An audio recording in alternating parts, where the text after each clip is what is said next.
What's up everybody, it's Simplistix, and today I'm going to be talking about my experience here at Play NYC, their first gaming convention here in New York City for 2017. I was lucky enough to grab me some tickets so that I'll be able to experience all the video games that these people have to offer. So let's go and check this out.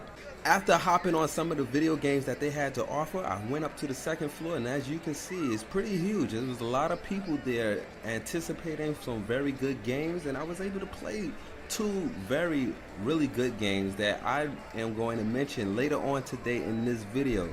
But for now, I just want to show you guys everything that the showroom had to offer.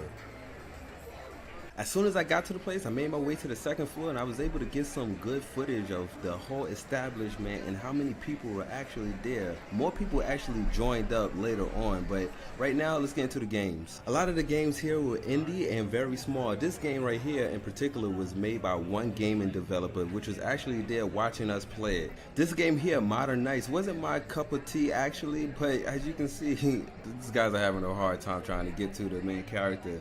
He gave the main character an AK-47, so you can imagine how hard it is for Knights to just run up on him, as you can see.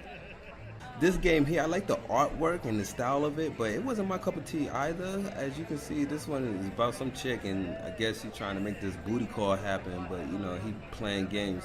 That shirt he got on looking kind of gay, so you know, he probably not even into her like that, so I don't know.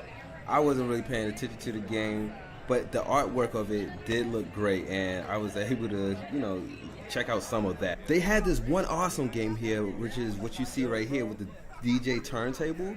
This game has so many controllers attached to it, and it has so many characters that you could play with. All these little characters were like little slimes from Dragon Quest, and each one has one little power that you get, and every time you die you get a new power. You had about 20 lives, and you keep respawning back into the map, and it was an elimination, so it was pretty fun. And as you can see, everybody had different controllers. They had Super Nintendo controllers, they had the Sega controllers, Nintendo Switch was able to compatible with it, they had the bongos, they even had a fishing rod for the Dreamcast.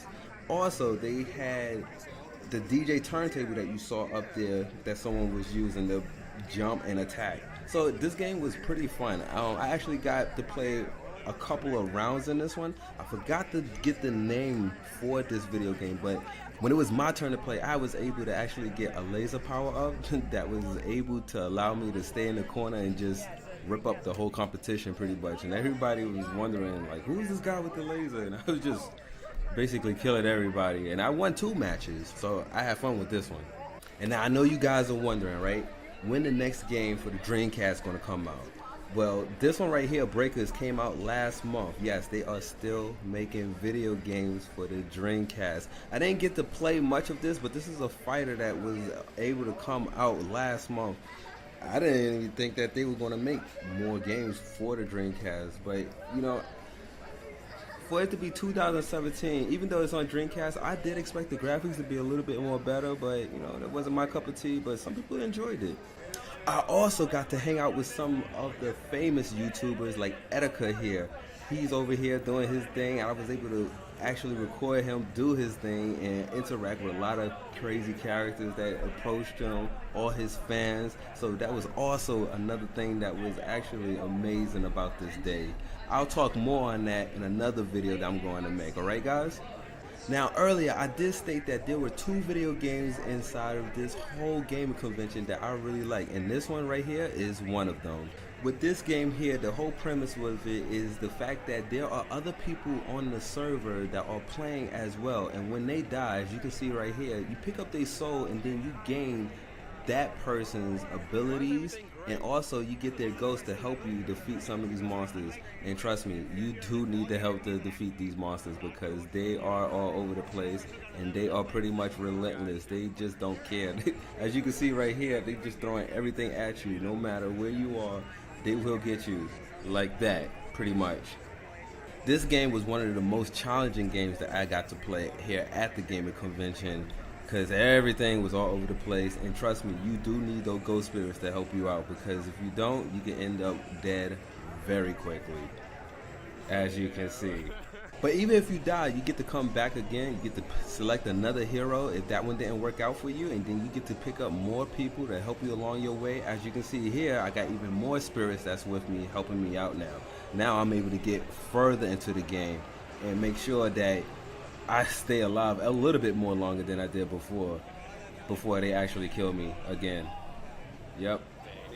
So yeah, guys, be sure to look out for this one. Next up, Hero. This game was very good, and I am very much anticipating to play this on the Nintendo Switch, where I think it would thrive the most. Alright, guys? Next up, we have a game here that I believe was the most polished game in the whole gaming convention at Play NYC. This game is a RPG 2-player video game that is turn-based. This game was one of the ones that really impressed me. Everything from the artwork, the character design, and the gameplay. Something that I have yet to see come out in a very long time for the RPG world. The game features 16 characters that are very unique in fighting style and character design. As you can see here, we have this little yellow robot. I believe that's the mascot because someone here, they drew it, I believe right here, yeah. So, you know, with every great game, you need a great mascot, right? After both players select their characters, they are then thrown into the arena, and then you get to dish out everything you wanted to do in an RPG. So, you get to select all of your moves right here on this screen before the timer runs out. Once the timer runs all the way to the bottom, all characters begin to start fighting. So you get to select all of your healing, your attacks, your debuffs, your defense moves right before everything starts. So right now, both players are selecting their moves and trying to make sure that they can make the best decisions for the proper outcome. At least that's what I hope for. So as the timer goes down, they begin to fight, heal up their characters, do the damage that they wanted to do to each other, or they can also focus and level up their characters. If you're lucky enough, you get to dish out a lot of damage. Combat, even though turn-based, it reminded me more of like a card game, as to where you have to make sure that you select the proper move so that you can have the best outcome for your match. I know that no one wants to lose, but this game here, I would definitely say that I can see being an esports title. He also added some cool battle tactics as to where you can dish out a lot of damage by doing these little mini games like this one right here. Some of these sequences and some of these little mini games are definitely hard, but what I can say though is when you do get it right, you do a lot of damage. Yeah, a lot. I'm not joking. Like, you do serious damage. You can wipe out a whole team like this dude just did. So yeah, I'll be keeping a lookout for this one. This one, again, is called Avaria Versus. This is something that I believe I would love to be playing in the future. After experiencing all the video games there that I could at Play NYC, I was able to just hang out and chill out with some of the big YouTubers like Etika here and play some Street Fighter, play some ARMS, and I was just able to just chill out. It was a great experience overall. This was my first gaming convention, so I hope to be going to more of these, and hopefully they will have another gaming convention for Play NYC here in New York City. Alright guys, so that was my day at Play NYC. Hope you guys enjoyed this video, and if you did, please hit that subscribe button and check out my other videos, alright? So I'll see you guys later.